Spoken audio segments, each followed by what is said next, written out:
Gareth Soloway is. He's been pretty vocal about his views on the cryptocurrency markets for quite some time. He's got a lot of experience dealing with markets. Gareth, if you could just provide a very brief introduction for the five people living under a rock for the last couple of years if they don't know who you are. Yeah, so first of all, this is amazing. I mean, when Ben had the idea to do this collaboration, I said, holy cow, this is a genius idea. It's great because it brings together two very logical, technical, data-driven minds that really look at things in a different way. I look at much more shorter term charts. You look at much more key data points and history of things, I believe at least.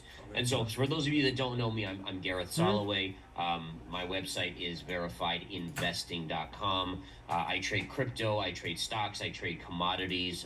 Basically, I'm a chartist. So everything to me is all probabilities, and therefore it doesn't mean I'm right every time. In fact, I guarantee I won't be right every time, but it's about being right most of the time, right? It's instead of just following the hype like so many people do on crypto Twitter. So that's just a rundown of me. Ben, I feel like you need to give a little rundown for you as well, because a lot of people that are tuning in are probably know me, and maybe a couple haven't heard of you. Yeah, so my background is mostly like science and engineering, undergrad in math, PhD in nuclear engineering, postdoc, national lab, that sort of stuff. No finance background, really at all. It was just sort of trying to mine the data to understand what was going on in the markets, and been doing that ever since 2019. So I don't have the same real world experience, I believe, that Gareth has, because he's lived these markets for much longer than I have. And so it's going to be great, I think, to have someone who can say, hey, there are the charts, and I think everything is in the charts, but we also have someone here who can say, look, I lived through the dot-com crash, and it's not, how things played out back then. So that's just my background. I don't really tend to focus a ton on traditional technical analysis, although I do dabble in it a little bit. I look at more things like risk levels and all Bitcoin pairs, managing risk that way, as opposed to more traditional ways. So that's generally my background, and I'm excited to contribute as best I can. Yeah, and I think we came up with the No Shill Zone. The idea being is that because we're so data driven, it should be something that is very logical. Like, you go on crypto Twitter, you go anywhere out there, crypto is filled with emotion, right? And to the detriment of people, right? I mean, people go long at highs and go short or sell at lows. And I think the idea of the No Shill Zone is to really give you guys the facts. What are the charts saying? What are the probabilities saying? What's the data saying? So very cool to be here, Ben, and awesome. Yeah, that's all I can say. Yeah, I know. We actually I met you for the first time at Bitcoin Miami. It's the second conference I've ever been to in crypto. So it was great to meet people, and I'm excited for us to get this started. Well, without further ado, why don't we just go ahead and jump in, because there is no shortage of things to talk about right now, with the markets as crazy as they are. Gareth, I think it would probably be the most prudent for you to start off here and just provide your general overview of the market so people kind of understand where you're coming from. Yeah, absolutely. So I think specifically right now, and I do want to be clear that we'll be covering commodities, stocks, and everything. But right now, crypto is what's in the news. Later in the stream, I think we'll get into a little bit more about the Federal Reserve coming up this week, the CPI, PPI data, and what that could imply for the all risk asset markets. But right now, it's altcoin collapse. I think you and I both remember about a month or two ago when Bitcoin was knocking on that 30,000 door, everyone was saying, get ready, load the boat for the alt season move here. This is going to be it, remember? And we know that did not occur. And one of the things that I brought forward, which is a very logical way of thinking, is I love to use this kind of example, which is if you just take a market with 10 people in it, right? And at first there's no one long a stock or a crypto, but slowly people start buying, right? So when you get to the point where everyone's saying the altcoin season is going to happen, get long, essentially everyone that is long is going to have gotten long. So let's say all 10 people are long. If prices haven't moved up at that point, logic dictates that there's no one else to buy, and all it takes in the market is one or two negatives, one or two sellers, and people start panicking and then start dumping. And so I think anytime in the future where you hear like, oh, this is going to happen. And by the way, this is getting into the halving of it too. And I'm a skeptic that this next halving is going to have the impact that the last ones have, because that's all I hear now. Oh, don't worry, the altcoin, like, don't worry, the halving is coming up. Just be ready for that. And right away, I'm like, that makes me nervous, because then everyone is getting long for that halving process, and it means that again, who left is to buy. I think regulation. I don't know, Ben, how you feel, but without regulation framework, I think crypto's in a heap of trouble for a period until we get that regulation. Well, especially the altcoin market, right? The altcoin market faces risks that Bitcoin does not. Now, Bitcoin still, of course, does face significant risks in the coming months as the economy slows down. But Gareth, one of the things you mentioned, and this is something I follow quite frequently, is the dominance of Bitcoin. One of the main narratives that was being used to support alt season going into the summer was that the Bitcoin dominance was at the range high, right? Oh, it's at 49%, therefore it's going to come back down. Where I think people get, where markets can get often misunderstood, is that if you knock on the door of that range high enough, it will eventually break, and it breaks to the detriment of the altcoin market. And what's interesting is Bitcoin, of course, is not at a new low, not right now, but there's a lot of altcoins that have already put in new lows. Yeah. Go ahead and share your screen and maybe walk us through. I just wanted to show that Bitcoin dominance chart, because I think it's such an important chart, how you've been knocking on this 49% level over and over again. And then look at what's happening right here. And one of the things you're mentioning is dead on, is number one, charting as a chartist, which is what I do, is that it tells you the more you knock on a door, the more likely eventually you break through. And so in this case, this door was a firm door stretching back to really 2021, right? And again, I'm big on analogies and examples. Think about this, folks. When you go up to a door, let's say it's locked. Let's say your cat's in there, your house is on fire. You really have to get through that door. You're going to run against it, bam, into it, right? Chances are it's not going to break the first time. You do it again, it might start to crack. You do it again, it cracks a little bit more. By the fourth or fifth hit, that door is going to give way. Think about charts and resistance levels the same way, where you're running against the door. You're running against the door over and over again. Finally, it cracks and breaks to the upside. So I think that gives you that idea. And I think also, in Ben, you correct me if I'm wrong, but I think people have to remember that the Bitcoin dominance is a shorter term trend, meaning that if you go back further, I mean, it was way, way higher just before that 2021 bull market. Yeah. I mean, we essentially were at like 72% in January of 2021, in fact. That was when the Ethereum Bitcoin valuation was at like 0.02. No one remembers this because everyone joined back in March and April, but the dominance fell off a cliff back then. One interesting thing, Gareth, since you have the chart pulled up, would you mind overlaying Bitcoin USD on this chart? Because the thing that I keep going back to is when you look at the when Bitcoin dominance breaks the range high in both 2018 and 2019, it marked the top of the rally for Bitcoin. Like it meant the yearly high, or it meant the local high was in. So like go back to if you look at 2018, you would see that. Yeah, like once the dominance, it's kind of hard to zoom in because I think it's because you have it on a percentage at the bottom right hand corner. I'm going to give you the screen back because I think you'll know exactly what you want to show here. Yeah. Let me just show what I'm talking about, because this is something that I think is important. The dominance. So the dominance right now is at 49.2, but if you overlay Bitcoin USD onto this chart, and this is what I've really I've hammered and home for a long time, is that once, let me clean this up a little bit so there's not so much going on. Once the dominance here, once we broke that like 50% level from the prior rally of the dominance, if we draw a line down from that point, that marks the top for that Bitcoin rally in 2018. And that was where altcoins got wrecked. And they got wrecked on when Bitcoin went up and when Bitcoin went down, right? Altcoins lost value to Bitcoin on Bitcoin's rally. They lost even more when Bitcoin came back down. And then the same thing happened in 2019 as well, right? We had this range high on the dominance, and it wasn't until it broke, and once it broke, it meant the high was more or less in for Bitcoin, and then we can see that it faded for the next 8 to 9 months. And of course, a lot of altcoins went on to put in new lows.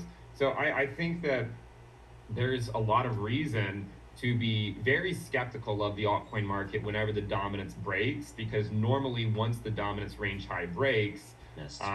It runs for several months. Right. What you're saying is essentially it's not like it just breaks and then comes back down with the alts regain. In general, Right. it's the beginning of a bigger move in Bitcoin dominance that's just starting, which in charting, that's exactly what it is, right? When you hammer on a level over and over again and finally break out, it's not like a breakout of this magnitude. It's usually a much bigger move that's just beginning. And I think that's really important.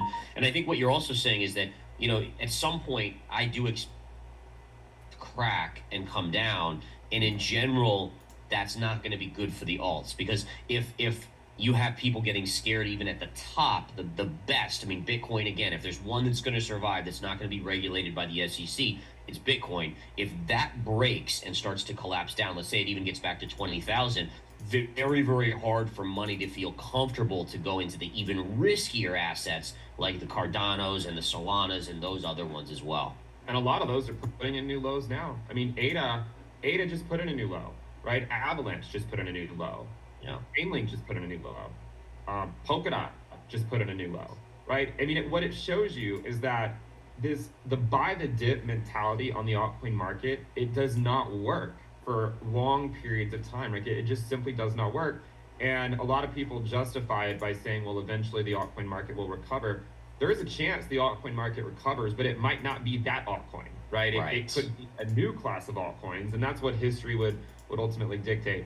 Gareth, one thing that I think it would be really useful for people is if we could maybe talk a little bit about the .com crash and some of the similarities with that and today. All I can do is look at a chart and see that, in the .com crash, the NASDAQ dropped 77%. It then had a bounce and still put in a new low. Yeah. I look at it today, Bitcoin dropped 77%. It bounced. A lot, and we're seeing the same thing with like the total market cap. Can you kind of explain what you experienced back then and what are some of the similarities you're seeing in crypto today? Yeah, absolutely. So a couple things in terms of real world, like being in it. So the same things in terms of what happened in 2021 and even what happened over the last few months with the meme coin, shitcoin kind of situation where you had these people that were they were bringing to market anything. I mean, it could have been like, hey, we drop ship widgets. It like literally meant nothing, but they would name their company widget.com, right? Pets.com, like all these .coms, and instantaneously they would shoot up hundreds of percentage. They would 10x, 15x, 20x. You'd have these pump and dump schemes, which again, unfortunately, crypto Twitter and some of these other things, that's happened as well, where you had these people that would go on these message boards. Back then, by the way, the internet was in its infancy, but you still had these like Yahoo message boards where people would go on and pump and say, oh, this is going to be the next greatest thing. It was kind of the influencer type group of the early ages of the internet. And so you had the same mentality coming into it, which again, if you notice in these crazy periods in other assets, you'll have the same sort of thing. People repeat, right? Leopards don't change their stripes, as they say. And so you have the same sort of impact, the same sort of bad behavior, if you will, that goes on. And by the way, you could go back to the 1980s with you look at the Jordan Belforts and stuff like that, with the pumping of the penny stocks and stuff like that. I mean, it happens every so often because greed and fear never change. So right. The greed of people will make them want to believe that whatever it is, even if they know deep down it has no value, they still believe that they can 10x their money and then sell it to someone else at a higher level. And that in and of itself was what raised flags for me, is just being like, holy cow, I'm having like PTSD flashback from the 1999 2000 level. This is exactly what people were doing, and look at how it came out. And so I think for me, that was like the real recognition of something's wrong here. When you have things that are being shilled that do not have any intrinsic value or use case even, that's a warning sign. So again, the data you're talking about, I think, is really important, Ben, as well as looking at the actual data as well. My content or my moderation skills have not been, or my media skills are coming out here. When I shared my screen a moment ago, I was sharing my desktop and not the actual chart. So just for a second, I'm just going to pull the chart over the Zoom call just so people can see what I was talking about with the Bitcoin dominance. Oh, I thought I saw it. Weird. I saw it. You saw it, but I was sharing the wrong screen to YouTube. Oh, okay. Gotcha. So yeah, so it just and I'll get back to what you said, but yeah, just so you people can see, right, the Bitcoin dominance, when it broke the range high, it marked the high for Bitcoin for quite some time. No, but Gareth, I think you're right, and with regards to all this excess liquidity, one of the things that I think about is a lot of people have a hard time, I think, accepting that a bear market can last this long, right? They're just, it's people get labeled perma bears if you talk about, well, things can keep going down, but so far there's so many coins that just keep putting in new lows. So I guess we should maybe talk about what justifies continued bearish price action. Is it just the idea that people keep throwing all their money into these meme coin scams? You were in crypto in 2019. Yeah. In the first half of 2019, we saw the same thing happen. Everyone threw their money into meme coin scams, and then by the end of the year, all those went to zero. So is it that, or are you also looking a lot at the inverted yield curve and the Federal Reserve monetary policy? Does all that play a role? Yeah, I think that's really important, right? Because 2019, you're right. You had a lot of this kind of going on. It was kind of like the precursor to the big one, if you will, which occurred in 2021 and all the way up into recent times. And I think the difference maker is that once we hit 2020, there was this flood of liquidity, right? You had so many situations where people were locked down, so they weren't driving, so they weren't spending money on gas, they weren't going out to eat, they weren't spending on money for food. The Fed, the government, the U.S. government was sending people checks if you made less than X amount of money, and so a lot of people were just sitting behind their computer looking and seeing what was going on, and they have more and more money that they had in terms of liquidity. And we know the Fed was flooding the banking system with liquidity. And so it kind of created this almost tidal wave of, hey, I've got lots of money, I can't do anything with it, let me figure it out. Oh, this is like, it's almost a gambler's mentality. Oh, this looks like something I can do. And all of a sudden you hear about stories about Dogecoin and someone making $5 million on Dogecoin. And it's very much like the mentality of the lottery, right? Deep down, we know I play the lottery when it's like above $500 million, right? That's like my key thing. And deep down, I know I'm not going to win, but it's just fun. It's exciting. And so you get these people to kind of have this mentality of saying, hey, listen, if this person can do it, maybe I can win that lottery and 10x, 100x my money. And I think that lured a lot of people in. And then now the Fed, that's the bottom line. The Fed is sucking out all this liquidity. And that makes it very, very tricky for... It makes it tricky for scams to exist when you suck out liquidity, right? Think about Bernie Madoff, right? Bernie Madoff, as long as things were going great, he could pay off investors that wanted to pull out with more money that he was taking in. But as soon as we saw the 2008, 2009 collapse and people freaked out and he wasn't getting money in the door, that's when these scams are exposed. And I think that's so important for people to understand. Yeah, I think that there's a lot of truth to the idea that exposes the higher interest rates and tighter monetary policy expose the zombie companies, right? They're not black swans. They're not, it's not a swan event, right? It's just the business cycle, and that's where we ultimately are. I do think while markets, of course, are facing a lot of headwinds, we should remind people that fundamentally, long-term, Bitcoin is bullish, long-term. Right? I think we would at least agree on that, right? 100% we agree on that, absolutely. And I even think there's a decent chance that Ethereum survives. I don't know, what type of form it's in, but it might be in this form, might be in something else. But I do believe that there's a use case for some of this stuff. So I think that longer term it is. But let's also remind ourselves that Amazon was, $100+ stock in 1999, 2000.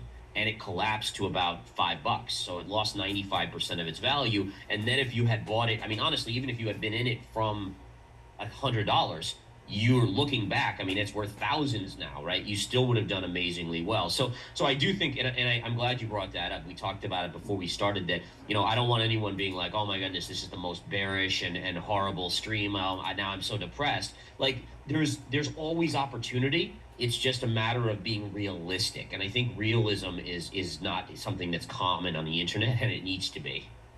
Yeah, well, there's so many people that are just always bullish, right? And they always say buy the dip.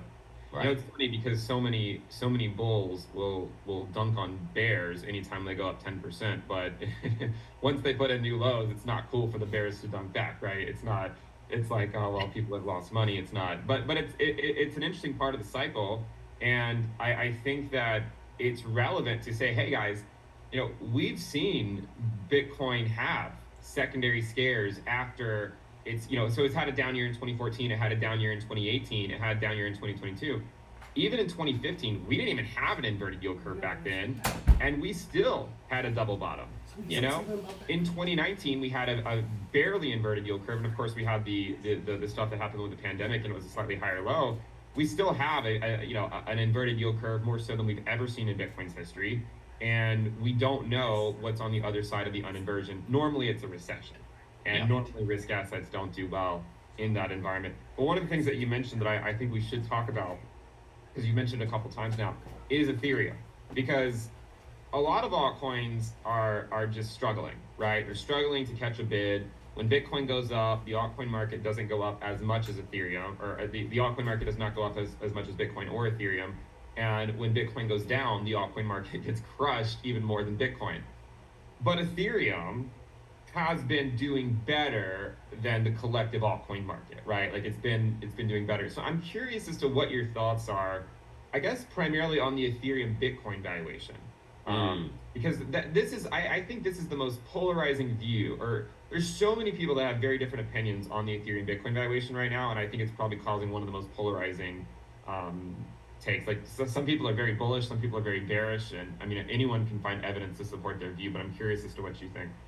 Yeah, so for me at least, specifically with Ethereum, I think the number one thing why it's held up a little bit better is probably I don't believe it was named as a security in that group of lists that the SEC said. So I think that gives people confidence. And one of the things I like in Bitcoin too is like Bitcoin is like your digital gold, and Ethereum is kind of like your digital silver, right? And the reason I say digital silver is number one, it's usually more volatile. Silver is more volatile than gold, and also number two, you have this kind of industrial use case for silver, right? It's a store of safety, but it also is used in the economy. Well, Ethereum, you could argue kind of the same thing. People believe it's kind of a safety hedge, but they also need it. You use it for various transactions and different things as well, like that. So I think that's one of the keys for me is that you have digital gold and silver, and so expect it to be more volatile. But in looking at the chart, I just want to show my chart real quick on Ethereum, and then we'll get right into kind of what you were saying is that in terms of the Ethereum versus Bitcoin.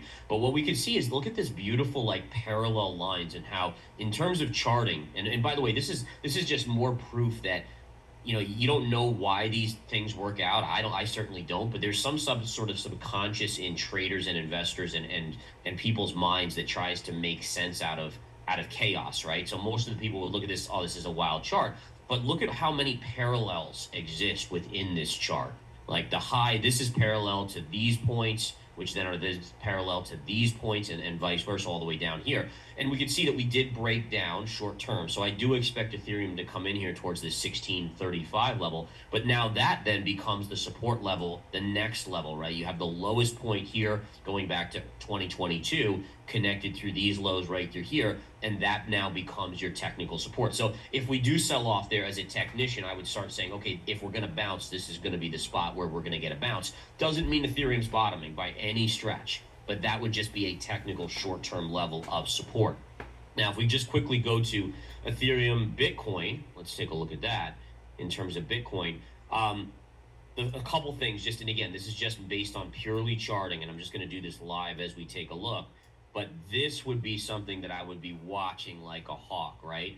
So there's a trend line here that you're hovering on. If this breaks, you then probably have downside into this level down here. And so that to me would be something that we would pay attention to. I don't know if you have, your thoughts on this, but I would love to actually hear your thoughts on this, Ben, in terms of what you're seeing. Yeah, maybe I'll try to share my screen. I'm just trying to figure out if there's a better way to do this without, because when I share my screen, it then puts it on the other one. Hold on a second. I'm just gonna pull the chart over, so it's going to briefly cover our faces, but that's fine. It's fine. I'm sure people don't mind not seeing us for a minute. Yeah, that's fine.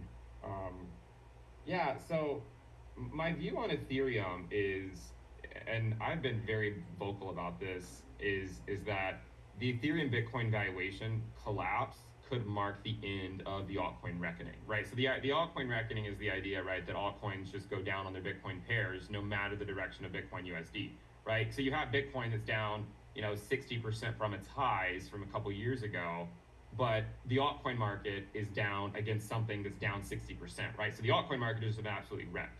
But if you look last cycle at what the Ethereum Bitcoin valuation did, there's a lot of different parallels actually with the Ethereum Bitcoin distribution phase and what Bitcoin USD did back in last cycle. But if you look, and again, I guess you can't see my screen, can you? Because I'm No, unfortunately not. But that's okay. It's more important that the audience. Yeah, but if you look at the low in December of 2017 on the Ethereum Bitcoin chart, right? There was a low there. Yep. It came back to that low a year later. That exact same level. That low, the second low, marked the bottom for Bitcoin. It was the second low back down that marked the low. And what's interesting is it happened a year later. The low last time actually occurred in June of 2022. So we're about a year later now. And what's also interesting is that while Bitcoin bottomed on that secondary low, that did not mark the low for the Ethereum Bitcoin valuation because Bitcoin leads the bull market, right? Bitcoin leads the bull market, not the altcoin market. Right. And so the Ethereum Bitcoin valuation went down even when Bitcoin USD went back up. So I think there's a case to be made that the Ethereum valuation against Bitcoin could collapse going into the summer back down to that 0.04 or 0.05 level. And that could mark some opportunities in the altcoin market. But with that said, I still think that it might not mark the low for the Ethereum Bitcoin valuation, right? Interesting. Because it could still roll back over as you go later on into the year. And then the other thing about the Ethereum Bitcoin valuation that I think is really interesting, Gareth, is that when you look at it on, say, like a daily time frame, that you can see two clear distribution phases, right? The one in May of 2021, we had our first peak. The second peak was in August of 2021. The third peak was in December. And then the last one was sort of in April of 2022. That looks exactly like Bitcoin's distribution phase, right? Yep. Back from 2021. And then it came back down, it retraced, and then it went back up for a sort of like little 1-2 punch, back up to like 0.081 and then 0.086.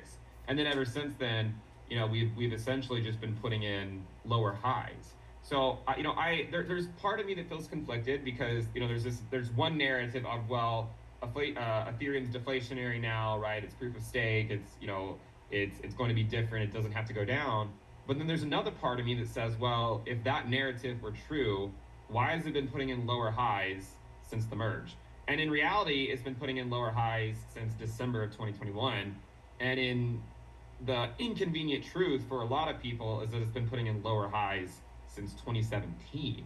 Now it's also been putting in higher lows since 2015. So I'm kind of the opinion that Ethereum's Bitcoin valuation will fall back into that 0.03 to 0.04 range, and then at that point, maybe we can make a bull case for it. Yeah, and that's what the chart, at least the charting technical lines are telling me, is that we've now been hitting on this trend line of support over and over again, and generally that tells you you're close to a break point. So that concurs, actually. That's amazing. Yeah. Now, let me ask you a question. I'm just curious on your views, is that we obviously saw what the SEC did last week to Binance. We then Coinbase. Obviously, the Binance situation is much, much more serious because of the allegations.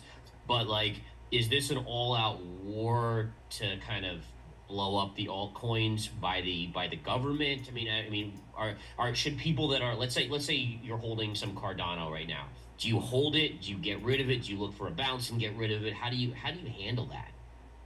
It's tough to say because, for the last 18 months, everyone always wants to know, well, should they sell their altcoins, right? And it's always hard because they only ask that question after the most recent dump. And if they do it, it can often mark a local bottom for 2 or 3 months, and then they YOLO back into that altcoin right at the next local high, only for them to get dumped on again. So that's a very difficult thing to play. One of the things I've said, though, is that, look, if you want exposure to crypto, right? Like if you can think of a bull case, okay, because there's always the other view, right? If you can think of a bull case, we know that Bitcoin leads, right? So you could get exposure to crypto via Bitcoin, and you're likely going to outperform that altcoin, right? So you could theoretically buy that altcoin later with Bitcoin, if you want exposure to crypto, right? Because the Bitcoin valuations keep going down. So like imagine you buy Bitcoin and it round trips. Let's say it goes 28K, or let's say it's at 25K now. Let's say it goes down to 15K and then back up to 25K. The altcoin market during that time would probably not completely round trip, right? It would go down, it would go down even more than Bitcoin, and then not pump back up as much. And so that's how you could navigate that, and that would give you that would give you some exposure to crypto if you want. And that was what I said back in late 2022 and mid 2022. It's like, guys, Bitcoin will likely go back up eventually. And if you want exposure, that's one way you can get exposure. But you weren't preparing for the alt season, Ben. What's going on? See, the thing with the altcoin market too is that, you know, if you look at Total 3, right?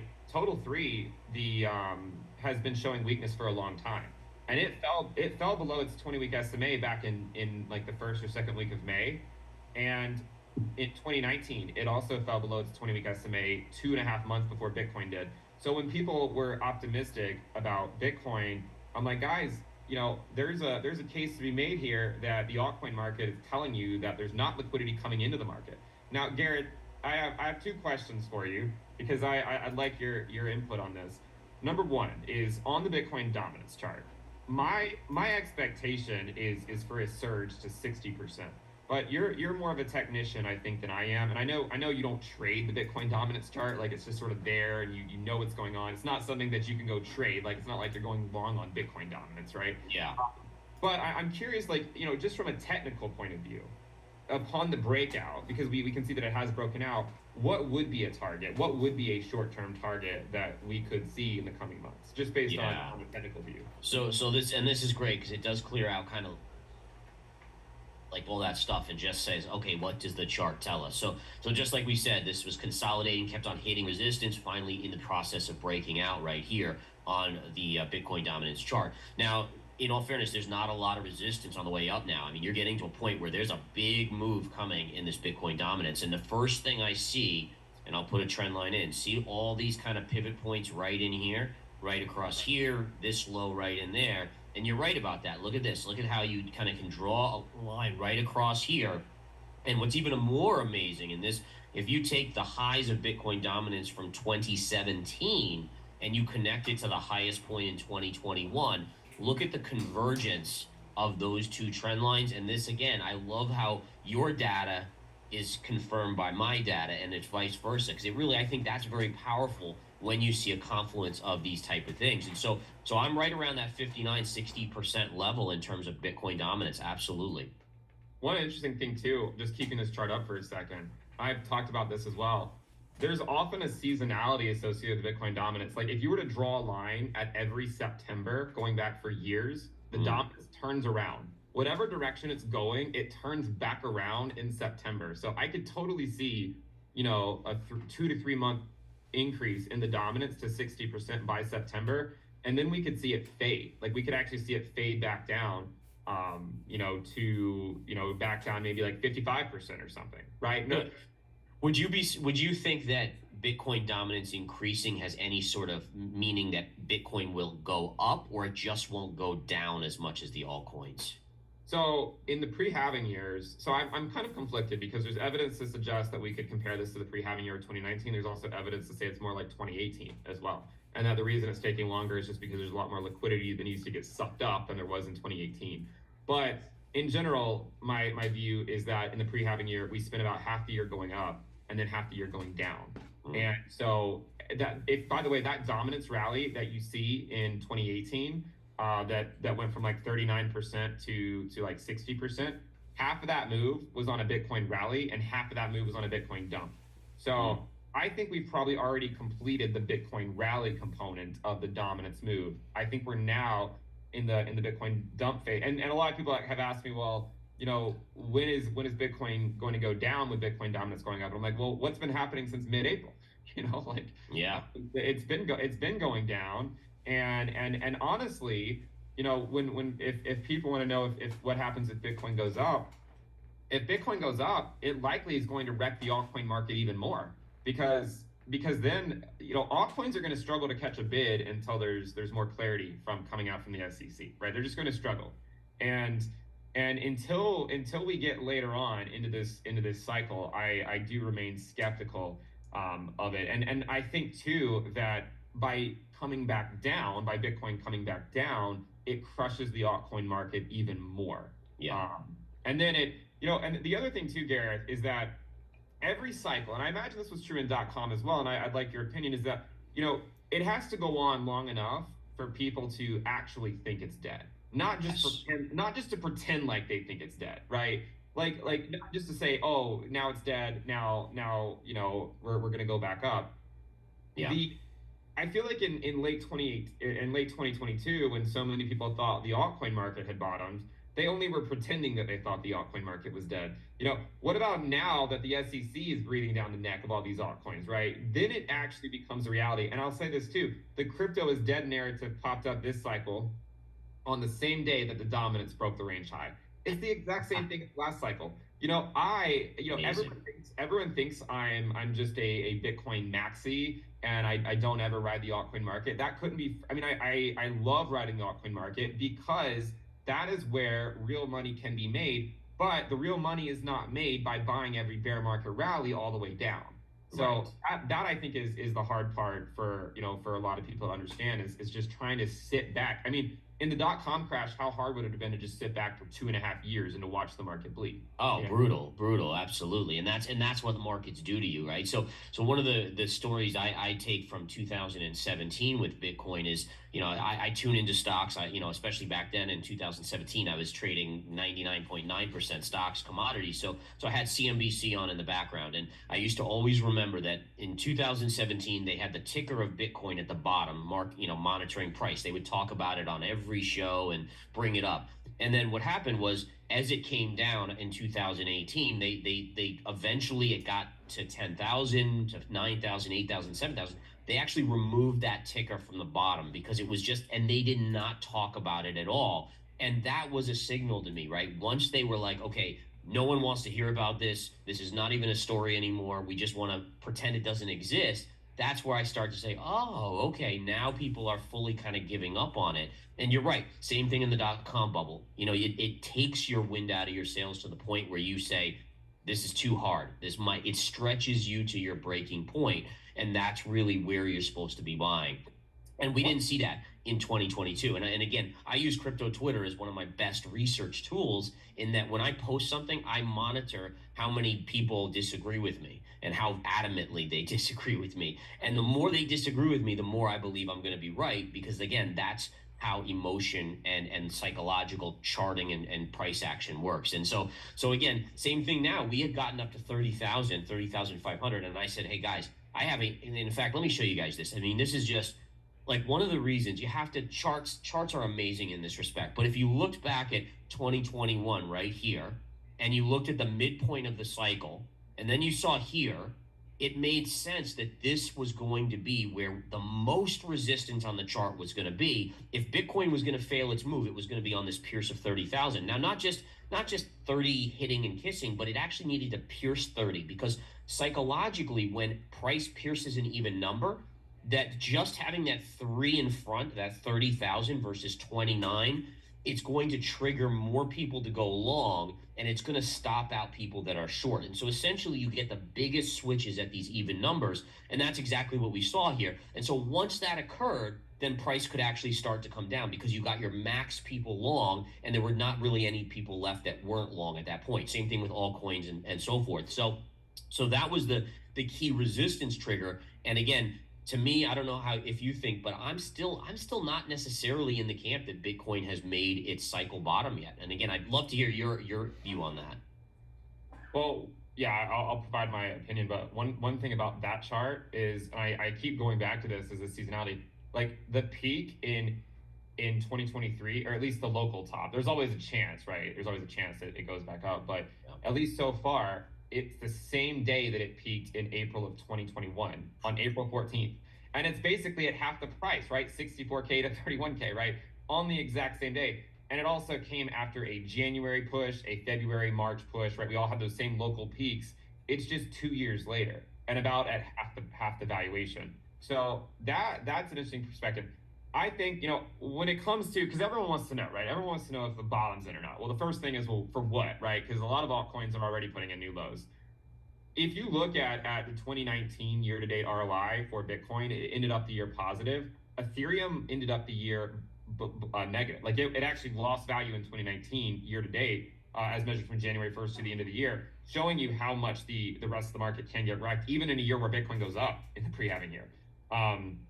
So my thinking on the low as to whether the low is in or not, I think I mean I'm leaning towards not is what I'm leaning towards, but I would be willing to shift my view if we get an uninverted yield curve and we've gotten past this, like, do we get a recession or not, right? So if Bitcoin were to go back down to, say, like 18K or 17K or 19 or even 20K, right? There's reasons to think that we would get a scare. If it goes back down to that level and we're looking and we've had a recession or a scare of one, and the yield curve is uninverted and we're starting to trend back up, then maybe I would start to shift my view, right? Like I think it's reasonable to have a view of this to say, hey, I think it's going to happen like this. I think we could put in a new low, but I think there's got to be a way for me to pivot that view if something else happens. Like what could happen, right? If the Fed, let's say magically we get regulation and clarity, right, big institutions, like, I mean, that's my case, right? Is that right now there's no one with big money is going near crypto because it's just way too uncertain. So if you did get clarity and it was like definitive clarity, then I do at least think with Bitcoin that you would see big money start to inch in a little bit. right. Well, and here's the take too. What if there's a scenario where the total market cap puts in a new low, but Bitcoin doesn't, because there's just been a rotation from money in altcoins to Bitcoin. Yeah. So that's a potential outcome that a lot of people might not expect as well. So I'm kind of like 60-40 is kind of where I am. Like I think 60% chance of a new low, 40% chance of not. But I don't really think it needs to be like I don't think we're going to go to $3,000, right? Like I don't think Bitcoin's going to go that low. It could take its prior low out by a couple $1,000s. I said the same thing back in the summer of 2022 when we went down to 17.5K, and I was like, look, we could go lower going into the end of the year, because every time we get a bear market year, everyone thinks that the summer's the bottom, right? Just like they did in 2018 as well. You get to the back half of the year, and then we actually get some type of move to the downside. One thing that and you've talked about this a number of times, is think about what got us out of the March 2020 drop, right? It was the Fed printing. But will they print with core CPI at 5.5? I don't I don't know. I don't think so, but I hope not, just because if we went from 2% inflation to 9% with what they did, imagine where we go at 5% to where 15%. I mean, again, that's the tricky thing, and I think it's a good pivot over to here this week we have CPI data. I think is CPI data tomorrow. It's tomorrow. And then we get the Fed on Wednesday with PPI data, I think. And I mean, number one, I would say, do you have a view on the Fed's decision? Do you think they'll surprise hike? Right now, Fed funds futures are saying no, they won't be hiking. But maybe if the CPI comes out hot, I mean, who knows? It's possible. I mean, I tend to defer to the market because the market going into 1 or 2 days before the meeting, typically the market gets it pretty right. I think on average, if you look back for long periods of time, I think there's a chance they pause and then they could raise again in July, right? Like that's a potential outcome. But I do think they're near the end, right? So when it started, I said that I think the terminal rate is somewhere between 5 to 5.5%. And the reason I thought that was because normally they need to get interest rates above where CPI is, like where inflation is, to have a material impact on it. And I mean, headline inflation has been coming back down, but core has been at 5.5 all year. I mean, since 2023 started, it hasn't really budged at all. So, but I will say this, I do think that as long as the Fed stays the course, which is what Powell has said. I mean, I guess we should watch what the Fed does, not what they say, right? Yeah. But as long as they stay the course, I would say there's a higher risk of rapid disinflation in a recession than there is of hyperinflation, right? That's kind of where I am. If they pivot too soon, like they did in the 70s, then help us all, because then we might just get a decade of high inflation, right, where it becomes entrenched. And I know a lot of people would prefer to get back to QE and all this stuff. But honestly, I think that would actually be very detrimental I for agree. people over the next five to 10 years, because who you can't even go to the grocery store anymore without spending $300. No, that's the truth of it. I mean, it is insane there, and it used to only spend 300 at Costco, and now it's Yeah, everywhere. now it's everywhere. Yeah, so I agree with you on that. I think that chances are the Fed doesn't raise rates, but I think that they will be hawkish because number one, I don't think they like the rally in the stock market. I mean, when you see these tech stocks getting these crazy valuations again, it's just whether it's money coming from crypto or it's just new money flowing in. There's a wealth effect that occurs, right? When you see your 401k up 20%, you start to say, oh, maybe I can buy that new car or maybe I can buy that new TV, and it creates a demand surge that if supply can't keep up with it causes prices to go up. So I think that would be something to pay attention to. And then like you said, the question is, does the Fed actually stay the course? And for me, unfortunately, I'm doubtful. I think right now it's easy, right? You have low unemployment, you have good jobs numbers for the most part, so it's easy to say, yeah, we're going to stay the course.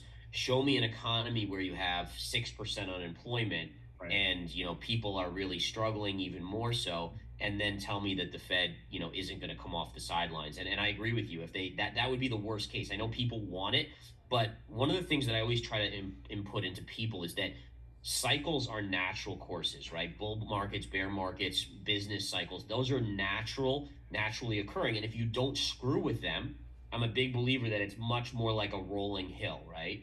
Mm. It's when you have the Fed coming in like they've done, and we saw this in 2007 and pre going into 2008, the financial crisis, is when you have the Fed artificially kind of doing things that create longer bull markets where the bull markets get crazier, the liquidity, the risk taking gets crazier. That's where you get the bigger, so it becomes much more like a Mount Everest, like up and then a collapse to the downside. And that's my big worry, is that because the Fed intervention was unparalleled since '09, it's what's the downside? I mean, again, if you look at trends, right, we can be above trend for a while, but at some point it needs to come back below trend. Well, we've been above trend. I mean, the chart of the S&P or the Nasdaq mirrors the 1999.com tech market, and we know what happened there. You didn't see new highs on the tech sector for 15 years, and that's the concern, is like, how does the business cycle react when things get tough, and can the Fed come out and save the day with inflation elevated? What's your view? Because I mean, like, and you mentioned this earlier, is that all this stuff, all it does is create opportunities for those who stick around, right? Like, you don't need to look at this as some like crazy scenario that you can't handle. Just prepare for it, and if it happens, then you were prepared. If it doesn't happen, then so what? Like, you were managing your risk. So, Right. but my question for you though is, if you have, I mean, is there a certain time frame? I mean, first of all, we know there's been a lot more liquidity in the system than I think anyone could have possibly imagined, right? Like, just Yeah. so much liquidity that's just sloshing around, and the Fed doesn't care about markets if the S&P is at 4,300. Maybe it would care if it's at 3,300 or 3,100, right? Then it starts to care. But in terms of time, when do you think we shift back in the other direction, right? Because we do ebb and flow from bear to bull, from bear to bull. Like, is it more so just like whenever something breaks and that's when we start to pay attention, or do you have, say, a timeline on how long this all could take to play out?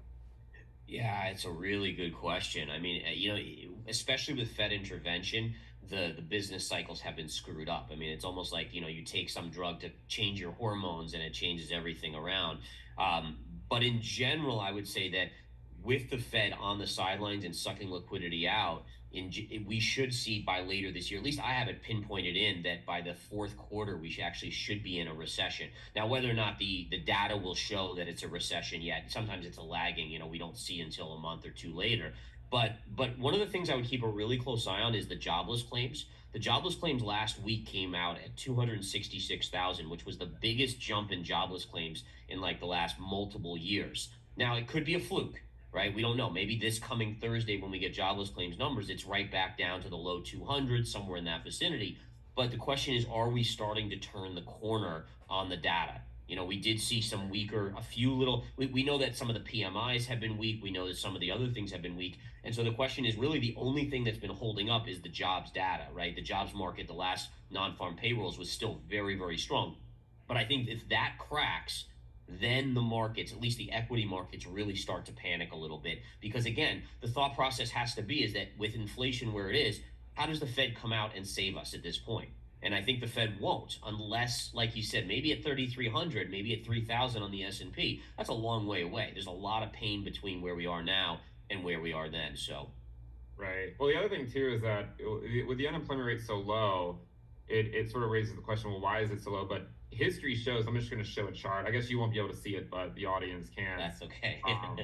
We'll figure this out for next time. But initial claims and continued claims tend to lead the unemployment rate, by 6 months or more. And initial claims and continued claims bottomed, about 6 months ago. So, I think there's reason to think that like there's just a lag. It doesn't mean that it's not going to happen. It just means that there's like a lag period where it gives people a false sense of security, right? Like just like with the altcoin market, right? Like everyone gets this false sense of security because they rally for 4 months, and then you wake up one morning and then half of them are putting in new lows, Right.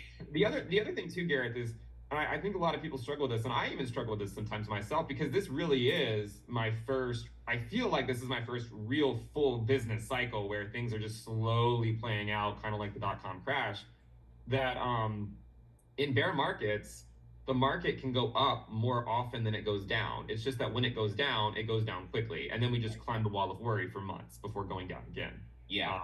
And that's one of the reasons why I'm so skeptical of this stock market rally. And just to look at similarities out there.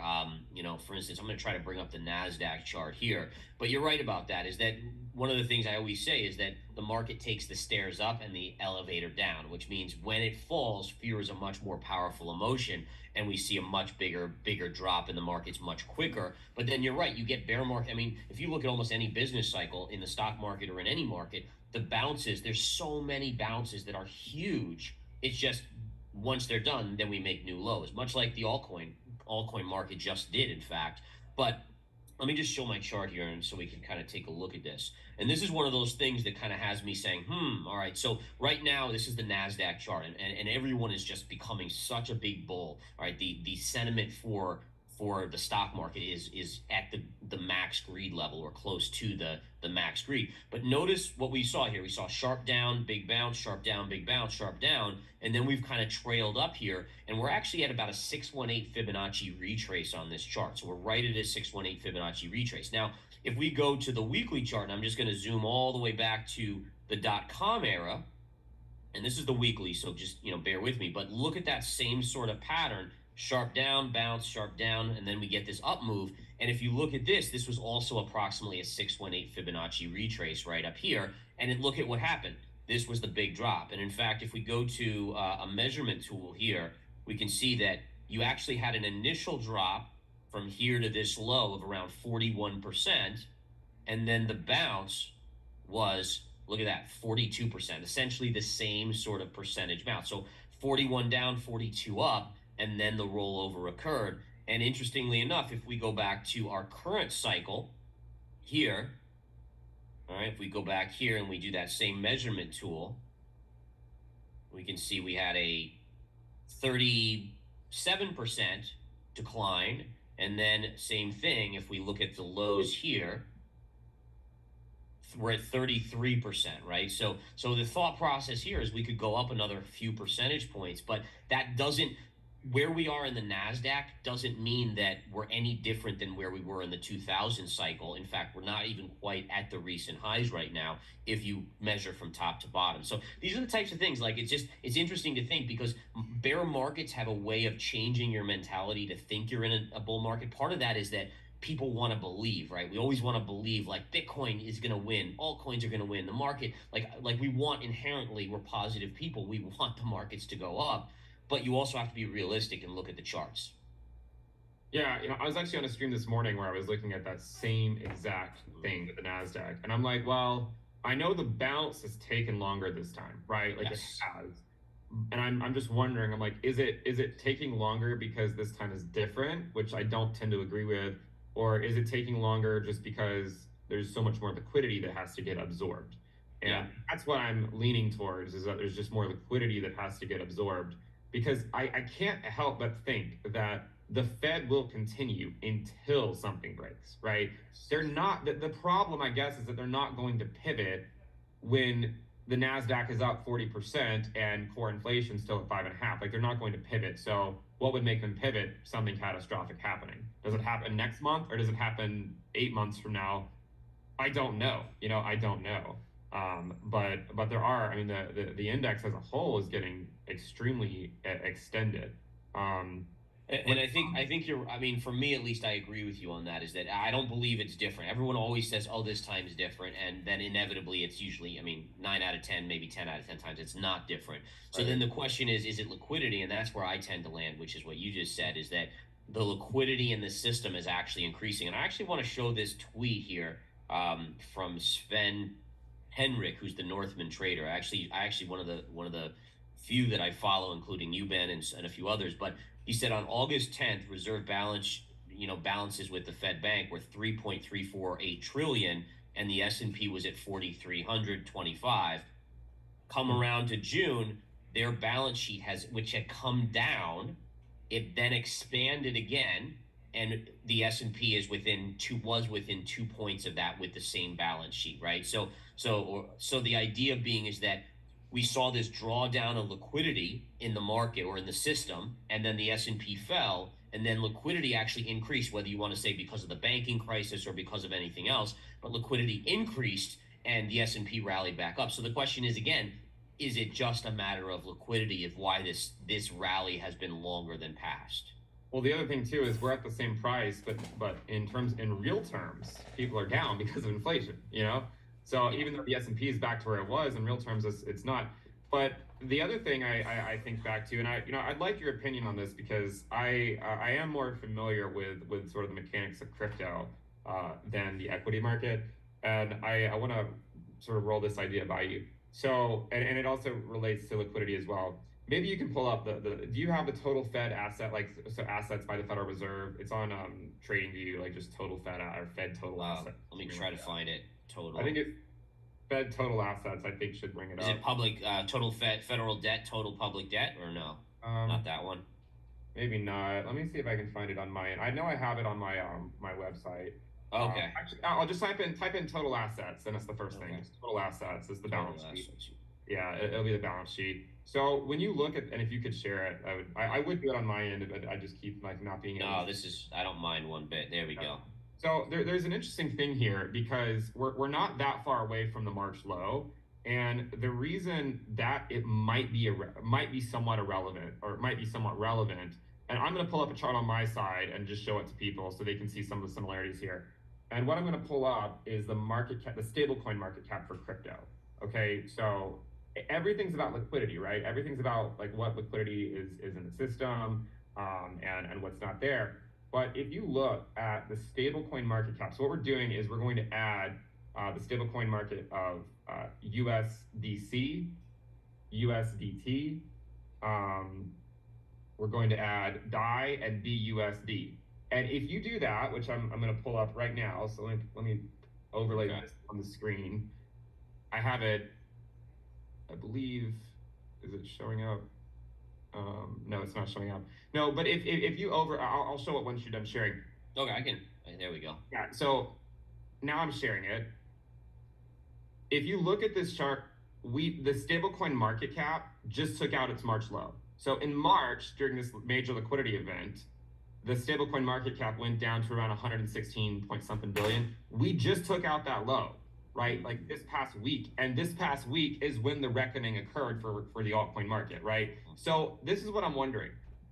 Is there a similar thing playing out with the balance sheet, right? If the Fed's going to keep lowering the balance sheet, right? They're going to keep, and by the way, now that the TGA is being refilled, I imagine that's going to suck out more liquidity. Yeah. So I'm guessing, what happens if we take out the March low? Is that a negative impact for markets, or not? Just because, I mean, look what happened the last time we got down to those levels. Could that lead to something? And then the other thing that I want your opinion on is, we saw Bitcoin rally in 2023, arguably, in my opinion, because altcoins were sort of bleeding back to Bitcoin, like the blue chip, right? Like a relative safety. Not to say that Bitcoin's always going to be safe if we go into a recession, but it's relative safety compared to the altcoin market. Do you think that there's a similar thing going on in like tech stocks, because a lot of the reason the S&P is even up is because the mega caps have gone up a lot, right? Is there also a flight to safety like there as well, like with Apple and Microsoft and the AI play? Is that something that you see also happening? Yeah, it is. It is actually absolutely. In fact, one of the things that's concerning to me is that tech stocks, these big cap tech, have become safety hedges, right? It's where people are flooding money. And interestingly enough, if you look at a chart of the Nasdaq or the S&P, it's really kind of had a pretty nice bounce. If you remove the top 10 market cap stocks, the S&P is like this, Right. right? And so what it tells you is that this move up in the market is being driven by these mega caps, which make up 30% of the S&P and 50% of the Nasdaq 100. But it's not a wide-ranging participation with the underlying stocks. So that tells me again that it's big money, or not necessarily big money, but it's money that's just flooding into these as safety plays. And to me, if we get a recession, and I do honestly think that we are going to see a recession, and just a couple points to point out, this is the rate of change. So people will say, oh well, go back X amount of years, interest rates were above where they are right now. But it's Right. it's not about that. It's rate of change. We went from 25 basis points to 5.25 basically within what, a year and a half, something like that. That is a massive, massive rate rise. A shock to be honest, it's a shock to the system. And so then you throw in inflation, right? So then you have these type of costs on mortgages, on any sort of loan, car loans, whatever it is. And then you throw in inflation of 10+% that people have felt, especially with food and such. It's there's to me there's a no-brainer scenario where the consumer at some point gives way. Yes, they saved up money from COVID, but at some point that runs out and they're in deep trouble here. And I think that again is something. And just to point out something else in terms of the economy, I'm in a business here. This is a business building with lots of financial firms within this building. I was in the bathroom and I overheard two people from a different firm talking, and they were saying how all of a sudden their bosses are on top of them for production. They said, oh, a year ago, everything was so good that it didn't matter if you weren't producing, like they were making so much money. He said, now it's like, if you're not producing, you're out, you're gone. And Right. that's a fundamental shift now with businesses where they're not making as much money. The economy's not as good. So again, it goes back to the jobs numbers. If we see that crack, I think things start to fall apart economically very quickly. I've noticed a shift that occurred this month in my own, like it was legitimately this month that I've seen a huge shift in liquidity.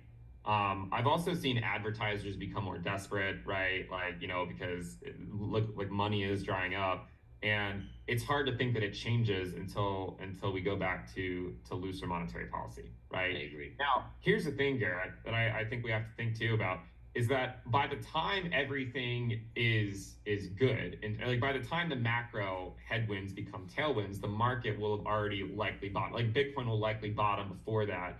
So, is there something specific with the markets in general that you'd be looking to pull the trigger on? Because let's imagine there was a windfall, right? We know that the market tends to bottom before the unemployment rate peaks, right? Because it's looking.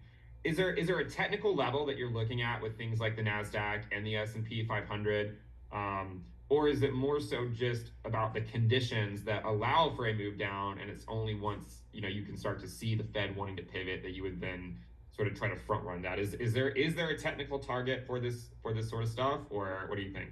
So I mean, there can be, but I think as a good investor, you have to be flexible, just like with altcoins and so forth. When panic hits, levels that you think are great can be Right. just washed out super quickly. But I will go here to the S&P chart, and let's flip over to the weekly chart. So there's a couple that I want to keep an eye on. And again, I think that we've been so far be above trend that we are due for this kind of corrective move. So if you exclude that one crazy dip with COVID, you can see there's pivots going back to the 2009 low. So low to these lows here, it hit right here, and then you had the COVID kind of pierce, but then it got back above. So this would kind of be my first level. And interesting, you brought up 3,300 earlier. It happens to be right around 3,300, which is that longer term S&P trend line.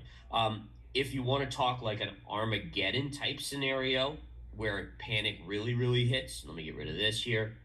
then I think the worst case scenario you could retrace to the previous highs from the .com and the S&P, which mirrored a perfect double top from '07.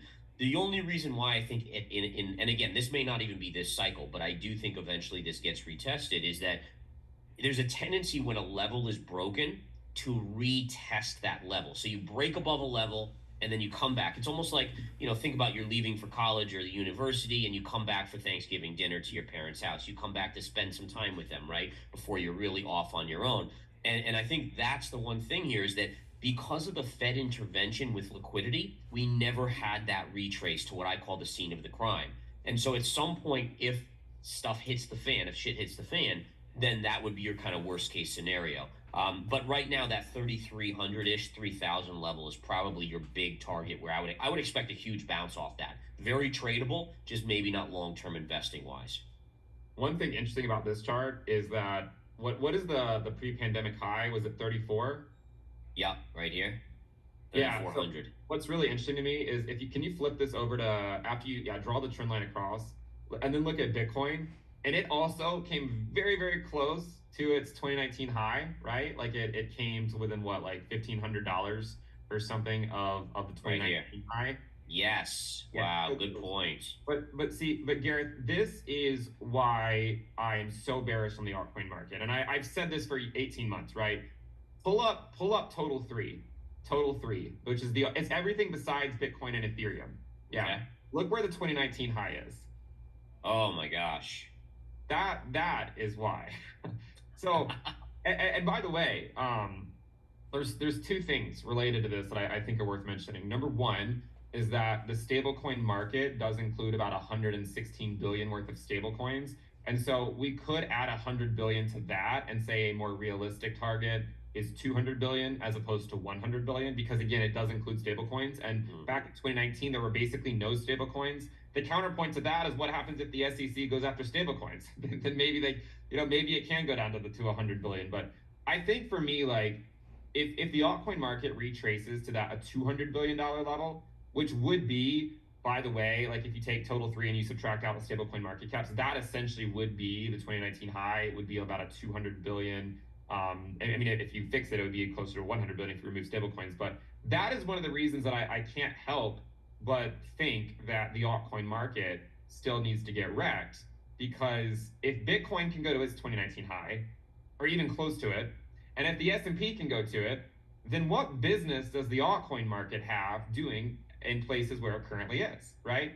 Yeah. And I know I don't like it when people tell me to pull up charts, but I'll try to figure this out for the next time. If you could just quickly pull up the Russell, Sure. 2000 RTY, that one works too. That one, either one. Okay, I'll do the IWM. That's what.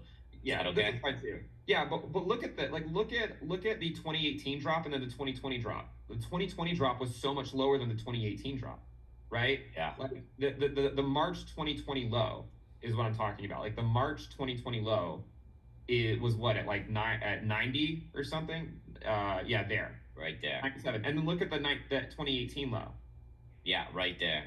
Right, well, 2016 low, but you're talking about 2018, right? Yeah. Here. So the initial impulse down in 2018 for the Russell was not that bad compared to everything else, but it was after the uninversion of the yield curve that it went much lower.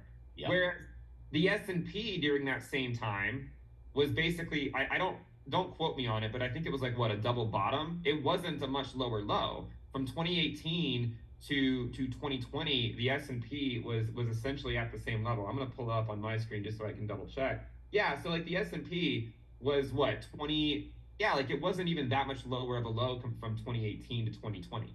Yeah, you're right. It was only slightly lower. So what happened once we got the uninversion of the yield curve, right? When we got a recession, it was all the micro caps that got wrecked, right? That's why I really struggle to get on board with this idea of DCAing altcoins, right? Yeah. Because that's the easy strategy that everyone's going to tell you, right? They're only ever going to say buy the dip. But what happens when the altcoin goes from being 80% down to being 90% down and to being 95% down? And it's a tough game to be in. And the only reason I know this is because I've been wrecked in the altcoin market so many times myself. I don't think we say these things to just be like, bearish for the sake of being bearish. It's more like, look, guys, Dude, we've been burned. we've learned lessons the hard Yeah. way.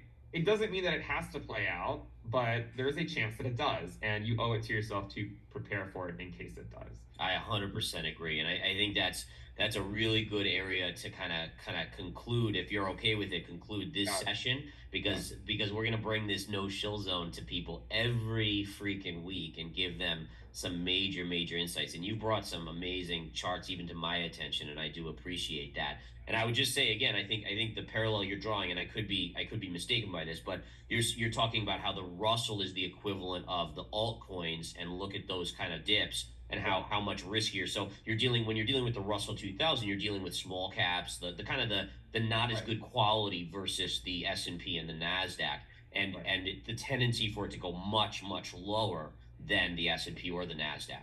Yeah, it seems like in every market there's like the blue chips, and then there's like the sort of the micro caps. Like it's like the Yeah. altcoins, right? It's kind of like how people back in the dot-com crash, like I think a lot of people look today and they call the altcoin market, the term that they call the altcoin market, right? They said the same thing about the dot-com companies back in 2000, right? It's just Did. it's the same thing. But hey, this was a great. I think this was a great session to start with. I do. If you guys like this, make sure you subscribe both to me and Gareth. We both have YouTube channels. Yes. And we will Follow Ben. Anyone that follows me on Twitter, follow Ben, and vice versa. And we're going to work together more and more to make sure that there's sane minds within crypto, within the markets, that are going to give you the facts, the charts, all that stuff that comes with having it as the no shill zone. So yeah, man. I mean, this has been an unbelievable pleasure, and I'm so excited to go forward with you and do this every Monday at 11, guys. Mark your calendars, set the reminders. right every Monday at 11. Data backed insights. No Heck shilling. yeah. No shilling. All right, guys. Thank you guys for tuning in.